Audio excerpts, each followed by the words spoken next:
Hello friends, welcome to my YouTube channel. আশা করি সকলে ভালো আছেন। আমি আজকে আপনাদের দুর্দান্ত একটা রেসিপি তৈরি করেছি। সেটা হচ্ছে টমেটোর বিচি দিয়ে কাতলা মাছের ঝোল রেসিপি। তো রেসিপিটি শুরু করার আগে সকল বন্ধুদের কাছে ছোট্ট একটা রিকোয়েস্ট, যারা যারা চ্যানেলটিকে আমার এখনও সাবস্ক্রাইব করেননি তারা প্লিজ সাবস্ক্রাইব করেন, পাশে থাকা বেল আইকনটি ক্লিক করে দেবেন। তাহলে চলুন রেসিপিটি শুরু করা যাক। এখানে দেখুন, এখানে টমেটো বিচি নিয়ে নিয়েছি। সেই টমেটোগুলো আগে থেকে আমি বিচিগুলি রোদ্রে দিয়ে রেখে দিয়েছিলাম। এখন এগুলিকে আমি পেস্ট করে নিয়ে আসব। দেখতে পাচ্ছেন সবগুলো টমেটোর বিচি আমি পেস্ট করে নিয়ে এসেছি। এখন নিয়ে নিয়েছি মাছ।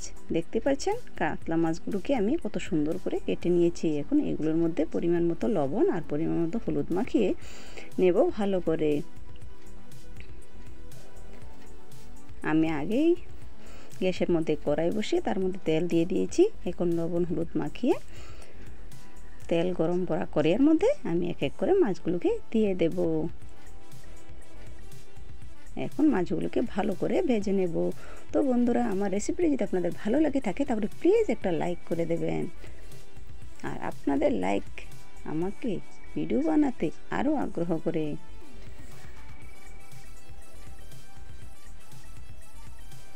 দেখতে পাচ্ছেন বন্ধুরা, আমার সবগুলি মাছ কিন্তু ভাজা হয়ে গেছে। এখন আমি এক এক করে মাছগুলোকে নামিয়ে নেব। আশা করি এরকম রেসিপি আপনারা কেউ রান্না করেননি। তো আজকে আমার ভিডিওটা পুরো দেখতে থাকুন। খুবই অল্প সময়ের মধ্যে আমি টমেটোর বিচি দিয়ে এই কাতলা মাছের পিঠিগুলি রান্না করে নিয়েছি। আপনারা অবশ্যই বাড়িতে আর টমেটোর বিচি ফেলে দেবেন না, এভাবে রান্না করে নিতে পারবেন। তাহলে পুরো ভিডিওটা দেখতে থাকুন, একদমই স্কিপ করবেন না। দেখুন আমার সবগুলি মাছ কিন্তু ভাজা হয়ে গেছে। এখন আমি আবারও কড়াই বসিয়ে তার মধ্যে তেল দিয়ে দেব। এখন আমি যে মশলাগুলি তৈরি করব সেটি আপনাদের দেখিয়ে দিচ্ছি। এখানে কাঁচা লঙ্কা বাটা নিয়েছি, জিরে গুঁড়ো নিয়েছি, ধনে গুঁড়ো নিয়েছি, আর নিয়েছি কাশ্মীরি লাল লঙ্কার গুঁড়ো। এখন আমার তেল গরম হয়ে গেছে, দিয়ে দেব পাঁচফোড়ন। এখন পাঁচফোড়ন যখন সুগন্ধি একটা বেরিয়ে আসবে তখনই আমি এর মধ্যে দিয়ে দেব কাঁচা লঙ্কা বাটা। এখন সবগুলো মশলা আমি একসাথে দিয়ে দিয়েছি, দিয়ে ভালো করে একটু কষিয়ে নিচ্ছি। এখন টমেটো বিচি পেস্ট করে রাখা এই বিচিগুলো আমি দিয়ে দিলাম। সত্যি বন্ধুরা, এই রেসিপিটা খুবই দুর্দান্ত হয়েছে। আমি প্রথমে এই রান্নাটা করেছি। আপনারা প্লিজ একটিবার এভাবে রান্না করে খেয়ে দেখুন, আপনারা আর কোনো দিনও টমেটোর বিচি ফেলে দেবেন না। এবার মশলাটা ভালো করে কষিয়ে নিয়েছি, দিয়ে দিলাম স্বাদ মতো লবণ। এখন ভালো করে ভাজা ভাজা করে তার মধ্যে জল দিয়ে দেব। রান্নাটা আমি 10 মিনিটের মধ্যে করে নিয়েছি। বন্ধুরা, আমার রেসিপিটি যদি আপনাদের ভালো লাগে থাকে তাহলে প্লিজ লাইক করে দেবেন।